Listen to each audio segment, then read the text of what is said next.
Meet Ruffles from Speck's Toys. Ruffles is a giant golden retriever inflatable toy. He's about 8 feet long from paw to paw and 5.5 feet tall to the tips of his ears. He is made from 0.4mm thick vinyl and printed with durable screen print graphics. He is currently available for pre-order and comes in this golden color or a gray option. To start off, let's look at how the toy inflates. The toy consists of 9 separate inflatable air chambers. Each of the legs and the tail are inflated with large, soft plastic No. 3 valves. These are very similar to what most older Inflatable World toys have. They are all situated on the inner side of the legs, as is typical. The body valve is a huge double-action valve like what you get on newer Inflatable World toys or some horseplay toys. It is placed on the rump to the left of the tail. I much prefer that over having it directly in the center of the butt. Like really, why is this a trend? I want to take this thing to the beach and not get strange looks. The head is a separate chamber inflated with the same style valve as the body. Usually I would prefer the head to be part of the body, however, I do get why it is separate here. The only other toy I have like this is Fang from Myth Animal Creations. It too has a very detailed cartoon-style head. Keeping the head a separate chamber protects all of its complex detail safe from pressures seen in the body of the toy. Since the head is separate, it must have a valve, and there really is no good place to put it. Here they have chosen to hide it away directly on top of the head right between the ears. I'd say that is probably the best they could have done, but you've got to jack your toy into the matrix to inflate it. Finally, each ear is inflated with a standard No. 2 size valve. I really like the unique design of the ears on this toy. Next up, let's look at some of the construction details. The body of the toy is mostly lapped seams, which should make it hold up well to riding. The seams appear to be of the reinforcement variety, where the factory first makes a pinch seam and then comes back with a lap band to reinforce the seam. This is like old Jet Creations toys, such as the G&G Cats.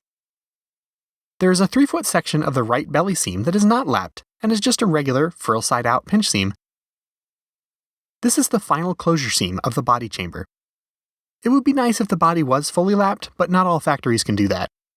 Pause for a second and think about it. It is quite the brain teaser. A lap seam requires access to both sides of the vinyl with welding equipment. So how do you do it? Comment below if you think you know. If you need a hint, look at the belly of a Gen 3 Puffy Paws Timberwolf, or the bottom of its front 2 legs. While the body is lapped, the rest of the chambers are pinch seams.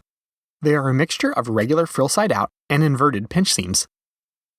They have reinforced several choice locations. The first thing I noticed was a short segment of lapped reinforcement where the ears meet the body.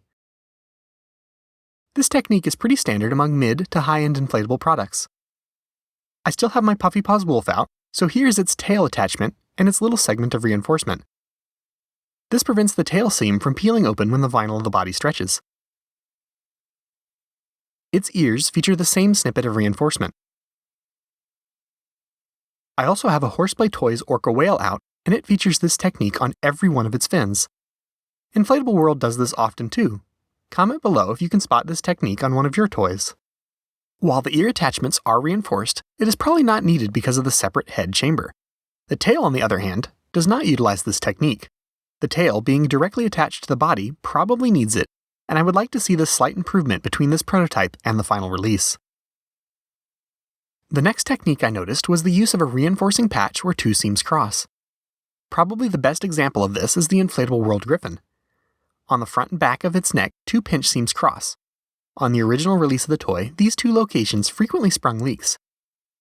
On the recent re-release of the toy, they have welded in a reinforcing patch in both locations, eliminating the issue. Ruffles here uses this technique on both cheeks as well as 4 locations on the top of the front legs. Notably, in what I assume is just a mistake, these same reinforcements are repeated at 2 similar intersections on the bottom of the front left leg, but not on the right. The only other place I would like to see this is on the bottom of the rear legs. Finally, there are the negative curve reinforcements. I like how this toy is becoming a primer on reinforcement techniques. The back 2 legs have a pretty sharp negative curve, but a lap band has been installed to ensure it does not spring a leak. The similar little reinforcement on the front leg might make more sense rotated 90 degrees to better address the negative curve on the front legs. Overall, I hope you have found this overview of the Ruffles toy informative and a good primer on seam reinforcements. It is not often I get a chance to preview new toys, so let me know what all other details you wish I talked about or spent more time discussing. I will leave a link to this toy in the description. Please click the thumbs up button if you like this video, and subscribe if you want to see more inflatables in your feed. Consider supporting my channel by purchasing a t-shirt from the link in the description. Thanks for watching.